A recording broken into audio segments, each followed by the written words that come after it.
If you have ever tried rooting Japanese maple cuttings, you know that it's not a very straightforward process. It can feel like a little bit of mystery. Will they root? Will they rot? What medium do I use? Where do I cut? And where do I leave them? There are so many questions that I had to ask myself when I started this journey. In this video, I will show you how I succeeded, what I would have done differently, what sort of things I will avoid moving forward. So let's dive right in, and welcome back to another episode of Twigs and Tranquility. Japanese maples are some of the most beautiful trees in the world. Delicate leaves, ever-changing colors throughout the season, and a natural elegance that makes them perfect for bonsai.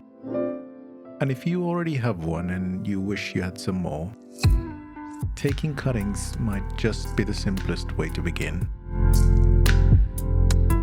And for that, obviously, you need some cuttings. These were taken in mid-spring, just as the trees were in active growth. I chose softwood material and prepared each cutting carefully before placing them into different propagation setups. I wanted to see what would work in a real garden setting without any heat mats or misting systems or anything complicated. To prepare each cutting, I took shoots 4 to 6 inches long, and then I gave them a nice wash with simple soap water, and then removed the bottom leaves, leaving just the 2 at the top, and cut off the growing tip. After that, I dipped them into rooting hormone and placed them into their substrate. I tried 2 main setups with these Japanese maple cuttings. The first was a transparent plastic box filled with perlite and molar clay. These were lightly moistened and sealed to hold humidity.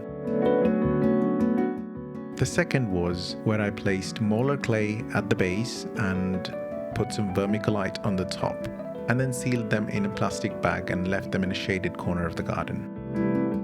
Both methods relied on the same basic principles: high humidity, good airflow at the roots, and as little disturbance as possible.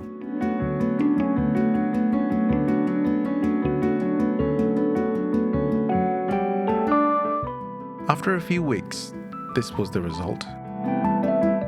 Just small signs of life, and at this stage, patience mattered more than anything else.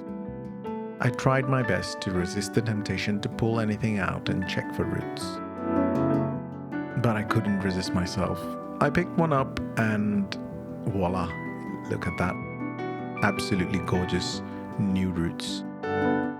I quickly potted this into a small individual pot using my usual bonsai mix. I couldn't see any roots at all in the plastic box, so I decided not to disturb those and left them exactly where they were. The plastic bag method with vermiculite and molar clay began showing faster responses. Some cuttings showed new growth. That just means they had roots. The perlite box, on the other hand, stayed quiet for a little longer, but the cuttings remain healthy and green and stable. And now, a few months later, in winter, we finally get the answer.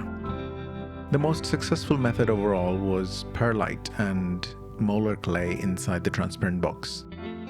It took the longest to root, but it produced the highest number of surviving cuttings with strong root systems.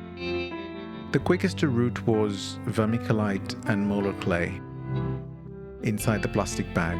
These rooted faster, but the total number of successful plants was rather small in number. This was mainly because there was quite a lot of rot inside the bag.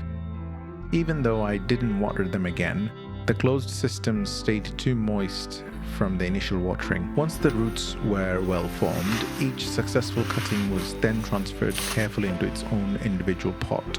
At this stage, my main focus is establishment and not fast growth.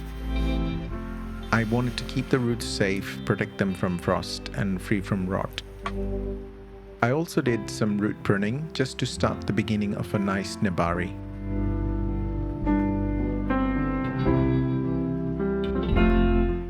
So what actually made the difference?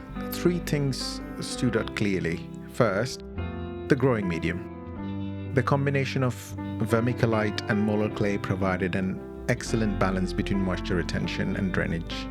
Second, humidity. Both the plastic bag and the sealed box created stable, humid environment that gave the cuttings time to form roots. And third, timing. Taking softwood cuttings in mid-spring gave these plants the entire growing season to establish themselves before winter. So what would I do differently? If I were to do this again, I would check the cuttings more regularly, remove the rotten ones a lot quicker so that they don't spread to the next ones. I'd also rely less on pure experimentation and more on methods that clearly proved themselves here. This whole process taught me that Japanese maple cuttings, although are difficult, are not impossible to root. They do demand a lot of patience, balance, and attention. Some methods root faster while others are slow but give you better long-term survival. And every failed cutting quietly teaches you something for that next attempt. If you have been thinking about rooting your own Japanese maple, I hope this video gave you a clearer path forward, at least based on what worked for me. And if you've tried something different, I'd love to hear about it in the comments. Thank you for spending this quite bit of garden time with me, and until next time, happy gardening.